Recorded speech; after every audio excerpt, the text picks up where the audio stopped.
제가 오늘 이렇게 설교를 하려니까 어떤 느낌이냐면 지난주에 아주 달달한 여행을 하고 왔는데 다시 일상으로 복귀한 것 같은 그런 느낌이 들더라고요. 그렇지만 그 일상 가운데 주시는 하나님의 은혜가 분명히 있으니까 오늘도 하나님의 은혜가 있을 줄로 믿습니다.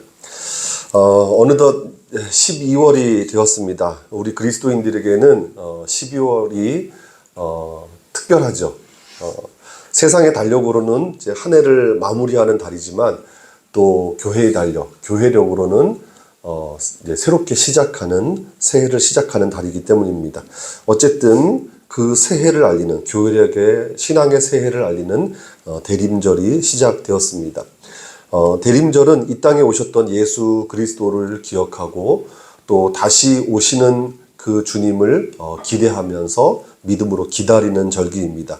저는 오늘 이 대림절 첫 번째 주일에 성서일과의 구약 본문인 이사야 64장 1절로 9절의 말씀 가지고 앙망하는 자를 위하여 라고 하는 제목으로 여러분들과 은혜를 나누려고 합니다. 말씀하시는 주님의 은총을 입는 복된 시간이 되기를 축복합니다. 제가 오늘 여러분들과 나누게 될 말씀의 주제는 사실 꽤나 진부합니다. 진부하다는 것은 우리에게 너무 익숙해서 좀 낡은 느낌이 있다는 이야기죠. 새로울 게 전혀 없고 또 그 얘기야? 이런 반응이 나올 만큼 뻔한 주제라는 말씀입니다. 그 주제가 바로 주님을 바라보는 일에 관한 이야기입니다. 바라보는 건 이제 오늘 설교 제목에 있는 것처럼 앙망이라고 하는 말로 표현할 수도 있겠죠. 사실 그렇게 바꿀 수는 있지만 사실 그렇게 바꿨어도 우리가 생각해 보면 교회 안에서 너무나 자주 듣는 권면이어서 진부한 느낌을 완전히 지울 수는 없을 겁니다. 그러나 그 진부한 주제를 여러분들에게 다소 생소한 인물의 글로 시작해 보려고 합니다. 주님을 바라보라고 하는 말씀이 진부하기는 하지만 사실 너무도 귀한 말씀이기 때문입니다. 오늘 여러분들에게 조금이라도 새롭게 들릴 수 있다면 더없이 좋을 것 같습니다. 먼저 그 생소한 인물이 누구인지 말씀을 드리겠습니다. 그 인물은 바로 1901년 함흥에서 태어나서 1945년 아마 4월일 거예요. 우리가 45년 8월에 해방을 했으니까 해방을 한 4개월 정도 앞두고 해방을 보지 못하고 갑작스럽게 우리가 이제 급사라고 하죠. 조금 그걸 높여서 급서라고 하는 말을 쓰기도 하는데 그렇게 갑작스럽게 죽음을 맞이했던 김교신이라고 하는 인물입니다. 이 김교신이라고 하는 분은 여러분 그 일본의 세계적인 기독교 사상가 중에 우찌무라 간조라고 있습니다. 그 우찌무라 간조에게 사숙했던, 그러니까 사숙이라고 하는 말은 직접 가르침을 받은 것은 아니지만 그 사람을 자기의 스승으로 여기고 그 사람의 신앙 사상을 거의 그대로 배웠던 그런 의미이죠. 그래서 김교신, 그 우찌무라 간조에게 사숙했던 그리스도인이었고 또 우리나라의 민족 정신을 일깨우는 데 앞장섰던 역사 선생이기도 했습니다. 이 김교신이 1927년에 이제 여러분 또 잘 아시는 함석헌이라고 하는 분, 또 다른 우리 민족의 지도자들과 함께 성서조선이라는 잡지를 창간합니다. 1927년도에 이 성서조선이라는 잡지를 요즘 우리 시대에 좀 적용할 수 있다면 어떤 잡지가 있을까 생각해 보니까 뭐 꼭 같지는 않겠지만 기독교 사상이라든지 아니면 복음과 상황이라든지 이런 잡지가 그런 좀 비슷한 잡지가 아닐까 싶습니다. 성서조선이라고 하는 잡지는 주로 이제 성서 해석을 다루었고 또 성서를 이해하는 데 도움이 되는 글을 많이 실었고 또 신앙 칼럼도 많이 실었습니다. 제가 오늘 그 중에 하나를 소개하고 싶은데요. 1942년 3월호에 실린 김교신의 강성지도라고 하는 글입니다. 여러분 제가 유인물로 다 나누어 드렸죠. 그것을 한번 보셨으면 좋겠습니다. 이 성서조선이 결국 당시 조선총독부에게 굉장히 불순한 잡지로 여겨져서 강제 폐간이 되는데 이 1942년 3월호를 마지막으로 폐간이 됩니다. 그래서 원래는 첫해 실렸던 조화라고 하는 글, 그리고 또 여러 가지 몇몇의 글들이 있고, 그리고 이 강성지도라고 하는 글이 불을 지폈다, 이제 결정적인 계기가 되어서 강제 폐간되게 되죠. 자, 어쨌든 제가 여러분들에게 유인불로 나누어 드렸는데 한번 같이 보시고 이 강성지도의 글을 한번 읽어보겠습니다. 강성지도라고 하는 것은 강성해지는 길이란 뜻이죠. 강성해지고 번성해지는 길. 자, 제가 한번 읽어보겠습니다. 인간은 개인으로나 단체로나 모두 강성하기를 희구하여 맞이 않는다. 권세의 문전에 시를 이루도록 반객이 내왕함도 스스로 강성을 도모하는 무리들의 운동이요, 직을 잃은 때나 건강을 상한 때에 초조함을 제지치 못하고 날뛰는 것도 강성을 시각박비 회복하려는 발동이며 교세 확장이라. 신앙 부흥이라 해서 대고속효를 거두고자 함도 또한 강성의 도를 추구하는 점은 서로 일반이다. 인간의 도는 동해야 되는 줄로 알고 불연하면 무능이라 한다. 자, 이것은 지금 이 김교신이라고 하는 분이 강성해지려는 인간의 욕망을 이야기하고 있는 겁니다. 하나님을 믿지 않는 사람들은 어떻습니까? 권세 있는 사람들을 찾아간다는 거예요. 벼슬을 잃거나 건강을 잃었을 때 조급해지니까 더 강성해지는 욕망을 보인다는 겁니다. 그런데 하나님을 믿는 사람들도, 특별히 교회도 교세를 확장해 가려고 하는 것, 또 신앙의 부흥을 꾀한다는 명목으로 막 뭔가 푸시하고 하는 것들도 그 효과를 속히 보려고 하는 마음도 사실은 강성해지려는 인간의 욕망이라고 해서 세상 사람들과 별반 다를 게 없다고 김교신이 진단하고 있는 겁니다. 그래서 사람들은 뭔가 활동을 하고 움직여야, 동해야 이게 뭐 제대로 가고 있는 거구나 이렇게 생각하는데, 그렇게 해서 움직이지 않으면, 동하지 않으면 무능하다고 사람들은 판단한다는 겁니다. 그 다음 내용을 읽어볼게요. 그러나 신앙의 도, 하늘나라의 법은 이와 다르다. 이스라엘 백성이 사위 정국의 압력에 눌려서 이럴까 저럴까 하고 향방을 찾지 못해 혹이나 애굽의 위세로서 나라를 구해볼까 하여 갈팡질팡할 때 선지자 이사야의 입을 빌어 선포하신 신앙의 도는 이러했다. 너희가 돌이켜 안정하여야 구원을 얻을 것이요 잠잠하고 의뢰하여야 힘을 얻으리라고.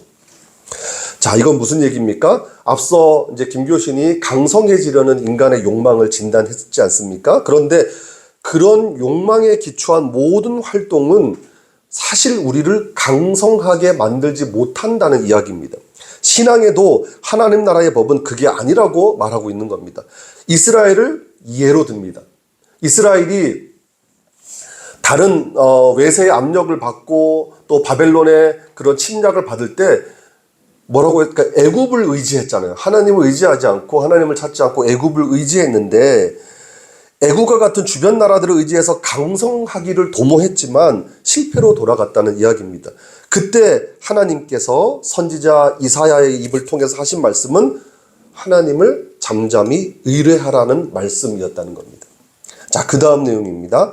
위급한 때일수록, 허약함을 느끼는 때일수록 여호와 하나님께 돌아와서 전죄를 회개하고 안정을 얻을 것이요 불평을 토로하여 사람과 세상과 하나님을 저주하기보다 먼저 정숙하며 침묵함으로써 대망의 자세를 취하고 섰어야 할 것이다. 이것이 신앙의 도의 강성의 비결이다. 천적생애의 궤도이다. 사도 바울이 데살로니가인들의 일상생활을 지도할 때의 제1조는 실로 정묵이었다. 신앙이 적다고 걱정 말고 성신을 받았노라 날뛰지 말고 우선 정묵하여 앙망하라. 그리하면 구원이 이슬같이 임함을 볼 것이요 강성의 능력이 샘같이 솟아오름을 깨달을진저. 자, 당시 조선총독부는 이 글을 굉장히 불순하게 봤습니다. 신앙의 글인데 김교신의 이야기하는 신앙의 핵심은 이런 거예요. 고요하고 잠잠하게 하나님을 바라보라는 것입니다.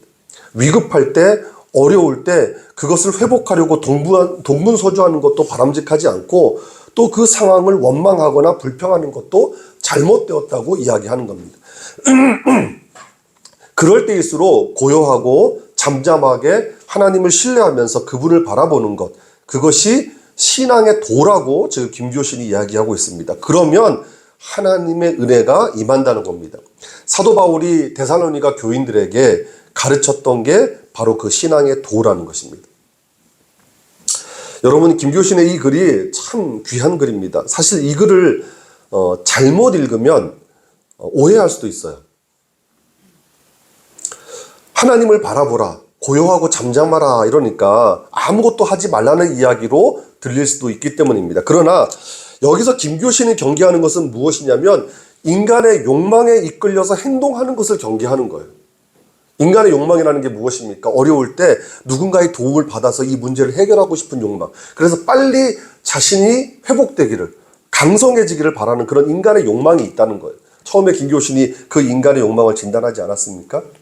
그런 인간의 욕망에 이끌려서 행동하면 안 된다는 거예요. 그런 행동은 하나님의 순리에 어긋난다는 것입니다. 다만 하나님을 바라보라고 하는데, 바라본다는 게 가만히 앉아서 하나님을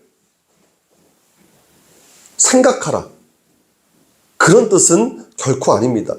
사실 정묵이라고 하는 말을 그냥 사전적으로 보면 고요하고 잠잠하라는 뜻인데, 김교신의 글에서는 외부의 소리에 민감하게 반응하지 말라는 뜻이 담겨 있는 거예요.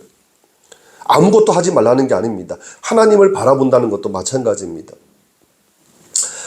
그러나 여전히 이 하나님을 바라본다라고 하는 말은 우리에게 많은 오해를 불러일으킵니다. 아무것도 하지 말고 주님을 바라보면서, 주님을 생각하면서, 주님께 기도하면서 개인적인 신앙의 시간, 내면의 그 신앙을 채우는 시간으로 만들라는 이야기인가? 그렇게 들릴 수 있어요. 그런데 제가 톰 라이트의 그리스도인의 미덕이라는 책이 있는데, 그 책에 보면 성경에서 바라본다는 의미가 어떤 의미인지를 자세하게 설명하고 있는데, 우리가 김교신의 글을 이해하는 데 도움이 될 것 같아서 오늘 소개를 드립니다. 우리가 하나님을 바라본다고 할 때 단순히 쳐다본다는 뜻은 아니에요. 우리가 성경 저기 책장을 바라본다, 그러면 책장을 쳐다본다는 뜻이잖아요. 근데 우리가 하나님을 바라본다라고 할 때 하나님을 쳐다본다라고 하는 뜻이 아니라는 겁니다. 바라본다는 것은 어떤 희망을 가지고 기대한다는 뜻이 내포되어 있다는 것입니다. 그래서 바라본다는 말을 쓸 때는 우선 희망하는 바, 기대하는 바를 생각하고 또 아울러서 그 생각을 가지고 행동한다는 뜻이 포함되어 있다고 톰 라이트는 이야기합니다. 그래서 우리가 하나님을 바라본다는 것은 1차적으로 하나님의 일하심을 희망하고 기대한다는 뜻이 있는 것이고, 또 거기에 끝나지 않고 하나님의 일하심을 생각하면서 우리 자신도 하나님의 뜻에 따라 행동하는 뜻이 포함되어 있다는 거 톰 라이트는 이야기합니다. 그것이 성경에서 하나님을 바라본다는 의미라는 거예요. 그러므로 하나님을 바라보며 사는 사람은 자신의 존재 목적을 단순히 천국에 가는 것으로 그치지 않는다는 거예요. 하나님이 이루실 새하늘과 새 땅, 마침내 이루어질 하나님 나라의 비전을 생각하면서 이 땅에서도 하나님 나라의 방식대로 살아가는 사람들, 그 사람들이 바로 하나님을 바라보는 사람들이라는 겁니다. 제가 오늘 본문에서 주목했던 말씀도 바로 이 부분입니다. 여러분, 오늘 본문 4절을 한번 보실까요? 자, 주 외에는 자기를 앙망하는 자를 위하여 이런 일을 행한 신을 옛부터 들은 자도 없고 귀로 들은 자도 없고 눈으로 본 자도 없나이다. 그렇게 말씀하죠. 하나님께서 자기를 앙망하는 자를 위해서, 다시 말하면 자기를 바라보는 자들을 위해서 하나님은 놀라운 일을 행하셨다는 말씀입니다. 선지자가 이스라엘의 역사를 회상하면서 그렇게 고백하고 있는 거예요. 여러분, 앙망한다는 게 뭐예요? 우러러 바라본다는 뜻이잖아요.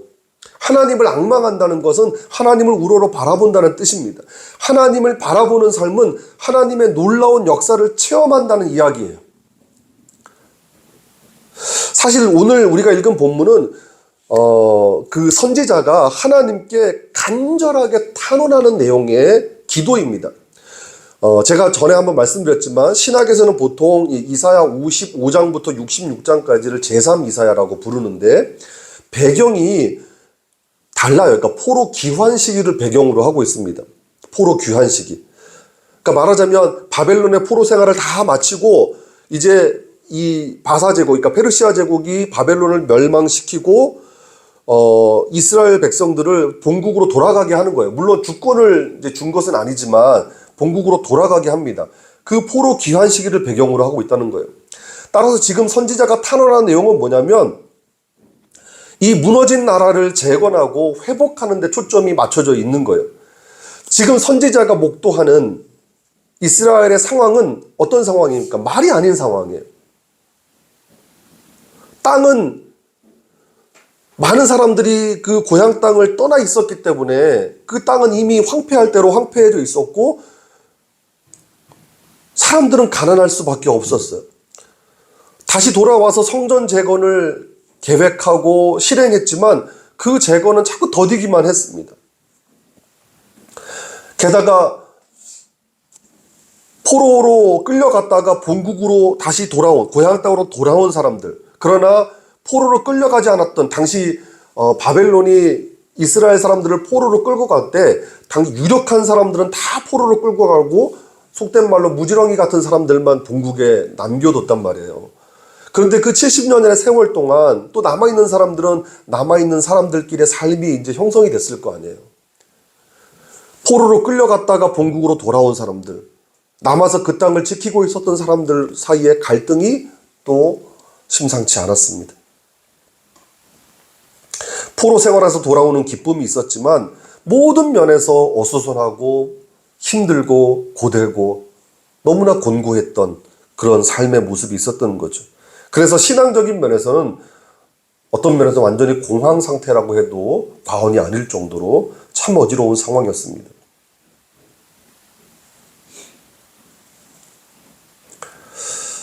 그래서 선지자가 볼 때 그 상황이 너무 안타까웠던 거예요. 자, 그래서 그 무너진 마음을 가지고 기도하는 거예요. 5절을 보십시오. 주께서 기쁘게 공의를 행하는 자와 주의 길에서 주를 기억하는 자를 선대하시거늘 우리가 범죄함으로 주께서 진노하셨사오며 이 현상이 오래되었사오니 우리가 어찌 구원을 얻을 수 있으리까. 선지자가 볼 때 지금 이스라엘의 상황은 주님의 선대를 기대할 수도 없고 이 상태로는 주님의 구원을 바랄 수도 없다는 거예요. 그만큼 선지자가 목도한 그 현재의 상황이 너무나 좋지 않다는 거예요. 포로 생활에서 돌아오는 기쁨은 있었지만 어찌해야 될지, 어떻게 이 문제를, 이 어려운 상황을 헤쳐나가야 될지, 그리고 여전히 사람들은 죄악 가운데 빠져 사는 그 모습이 너무나 답답하고 너무나 마음 아팠던 거예요. 그래서 6절을 보십시오. 6절을 보니까 이렇게 기도합니다. 무릇 우리는 다 부정한 자 같아서 우리의 의는 다 더러운 옷 같으며 우리는 다 잎사귀같이 시들므로 우리의 죄악이 바람같이 우리를 몰아가나이다. 지금 선지자가 고백하는 거예요. 지금 이스라엘 민족은 다 부정하다고 고백하고 있어요.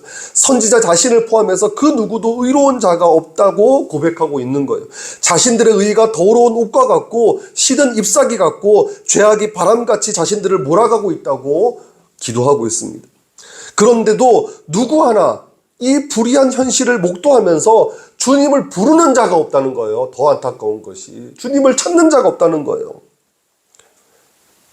그래서 7절 말씀에 이렇게 말씀하죠. 주의 이름을 부르는 자가 없으며 스스로 분발하여 주를 붙잡는 자가 없다. 이렇게 어려운 상황인데도, 이렇게 힘든 상황인데도, 이렇게 곤고한 상황인데도 주님을 찾지 않는다는 거예요. 주님의 이름을 부르지 않는다는 거예요. 그것이 더 안타까운 거예요. 선지자가 볼 때.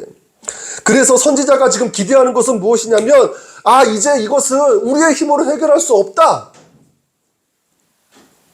하나님께서 친히 이 땅에 내려오셔서 하늘을 가르고 강림하셔서 이 불의한 현실을 뒤엎어버리시고 하나님이 친히 통치하시는 하나님 나라를 만들어 주셔야만 합니다. 그렇게 기대하는 거예요. 선지자가 이렇게 기대할 수 있었던 이유가 어디에 있겠습니까? 과거 이스라엘 역사에서 하나님께서 그런 놀라운 기적들을 보여주셨기 때문입니다. 이스라엘 역사를 되돌아보니까 정말 인간의 눈으로는 정말 불가능한 그 상황에서 하나님께서 친히 그 일을 해결하셨던 그들의 역사가 있기 때문에 다시 하나님을 기대하는 거예요. 자, 그런데 그러한 역사가 있기 전에 그러한 역사가 있기 전에 하나님을 앙망하는 사람들이 있었다는 겁니다. 하나님을 간절히 바라고 신뢰했던 사람들을 위해서 그러한 역사를 베풀어 주셨다는 거예요. 그게 앞서 말씀드렸던 4절의 말씀입니다. 자기를 앙망하는 자를 위하여 이런 일을 행한 신, 그 신이 바로 그들이 믿는 여호와 하나님이었어요. 그런데 세상에 어떤 신이라고 하는 신도 이런 신이 없었다는 거예요. 오직 우리 하나님 여호와께서 자기를 앙망하는 자를 위해서 이렇게 놀라운 일을 행하셨다고 고백하는 겁니다. 사실 3절과 4절의 말씀은 과거 출애굽 사건을 배경에 두고 있는 말씀입니다. 여러분 생각해 보십시오. 하나님께서 홍해를 가르셨을 때 이스라엘 백성들이 430년간 애굽의 통치 아래 얼마나 많은 압제를 받았습니까? 얼마나 고통스러운 삶을 살았습니까? 하나님께 간절히 부르짖었습니다. 이 고통에서 우리를 구원해 달라고. 그래서 하나님께서 모세라는 선지자를 통해서 그들을 구원해 내셨어요. 10가지 재앙을 통해서 애굽을 징벌하시고 그들을 하나님께서 약속하신 가나안 땅으로 인도하셨어요. 그렇게 인도하시는 가운데 앞에 홍해를 만났어요. 앞에는 홍해가 있습니다. 그런데 뒤에는 애굽의 군대가 쫓아옵니다. 그때 이스라엘 민족이 무엇을 기대할 수 있겠습니까? 앞에는 홍해가 있고 뒤에는 애굽의 군대가 쫓아옵니다. 아무것도 기대할 수 없어요. 그들의 힘으로 할 수 있는 게 없어요. 그러나 그때 하나님께서 모세를 통해서 이스라엘 백성에게 하신 말씀이 무엇입니까? 너희는 가만히 있을지니라. 오늘 너희를 위하여 행하시는 구원을 보라고 말씀하셨어요. 가만히 있으라. 그리고 이스라엘 민족을 위해서 홍해를 가르시고 마른 땅을 걷게 하셨어요. 그리고 애굽 사람들은 그 마른 땅을 걸을 때 하나님께서 그들을 수장시켰습니다.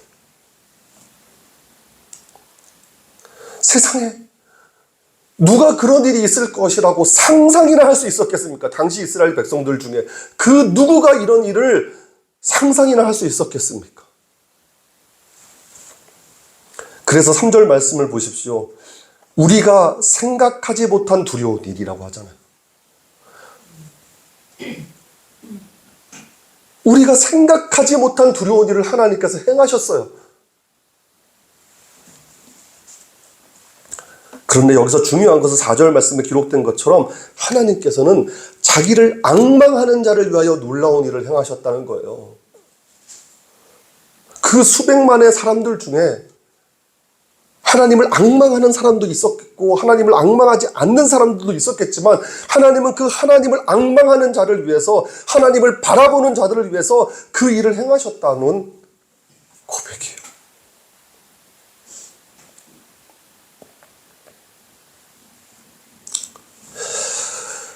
선지자가 지금 이렇게 4절 말씀에 말씀하고 있는 것은 어떤 의미냐면 지금 이스라엘 민족에게는 기대할 것이 전혀 없어요. 전혀 없지만 아니 심판을 받아서 마땅한 민족이지만 그러나 소수의 사람이라도 주를 앙망하는 사람들이 있다면 하나님께서 그들을 위해서라도 은혜를 베풀어 주실 것이라는 기대를 가지고 기도하고 있는 거예요. 하나님께서 소돔과 고모라를 멸망시키실 때 거기에 의인 5만 있어도 멸망시키지 않는다고 하셨잖아요. 적어도 선지자 자신은 그렇게 주님을 앙망하고 있다는 겁니다. 8절 이하를 보시면 이스라엘 민족이 하나님의 백성이고 자녀라는 사실을 기억해달라고 호소하고 있어요. 여러분 오늘 말씀이 강조하는 것이 무엇입니까? 하나님을 바라보는 신앙입니다. 오늘 본문에서는 그것을 앙망이라고 표현하죠.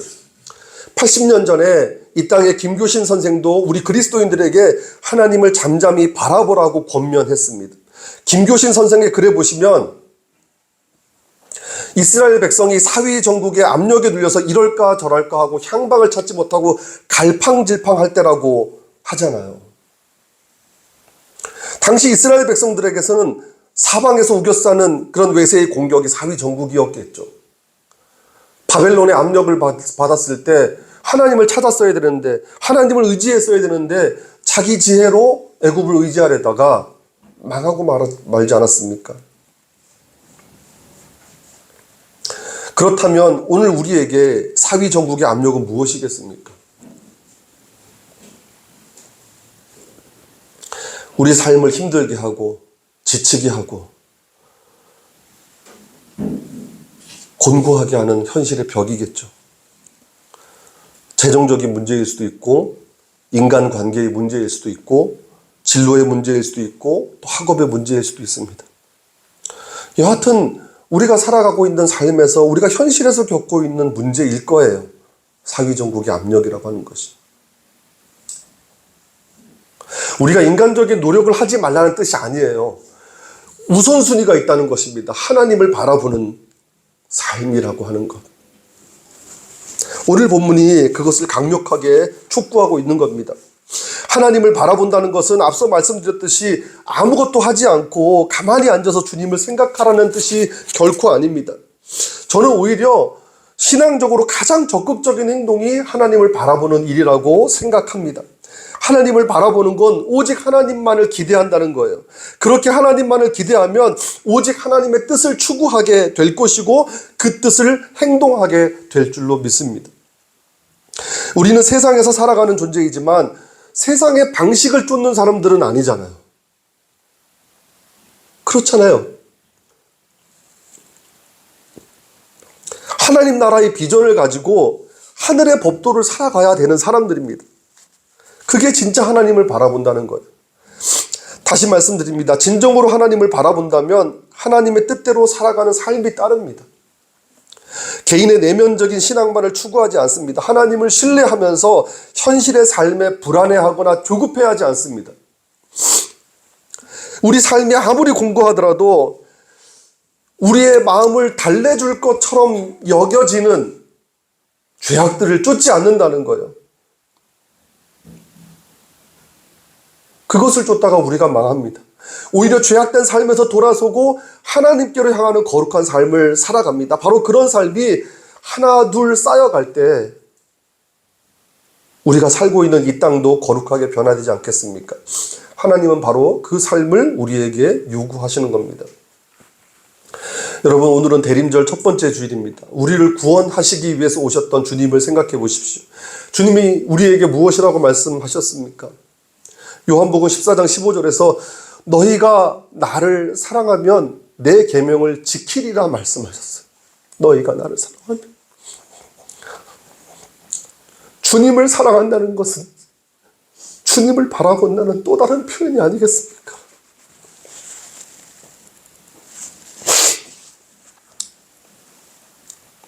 그렇게 주님을 사랑하면 주님의 계명을 지키며 살게 되어 있습니다.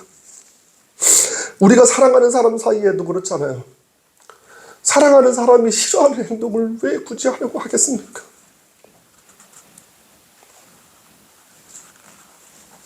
사랑한다면 행동할 것입니다. 주님을 진정으로 바라본다면 행동할 것입니다.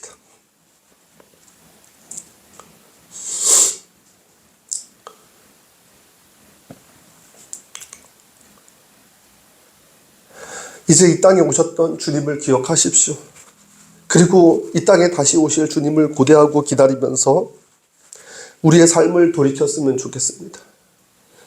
부패한 마음을 버리십시오. 부정했던 행동을 버리는 저와 여러분들 되길 원합니다. 오직 하나님을 바라보면서 주님과 친밀한 관계를 맺고 거룩하게 살아가는 우리가 되기를 주님의 이름으로 축복합니다.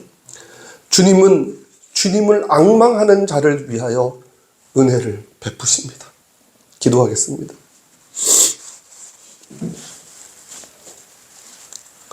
하나님, 우리가 오늘 대림절 첫 번째 주일에 주님의 말씀을 들었습니다. 비록 우리의 현실의 삶이 팍팍하고 곤고할지라도 때로는 우리를 옥죄는 사방의 압력에 흔들릴지라도 우리가 주님 외에 다른 곳을 바라보지 않도록 도와주시옵소서. 오직 주님만을 바라며 주님을 더욱 신뢰하며 살아가는 삶이 되게 하여 주시옵소서. 대림절 기간에 우리가 그런 삶을 다짐하며 기도합니다.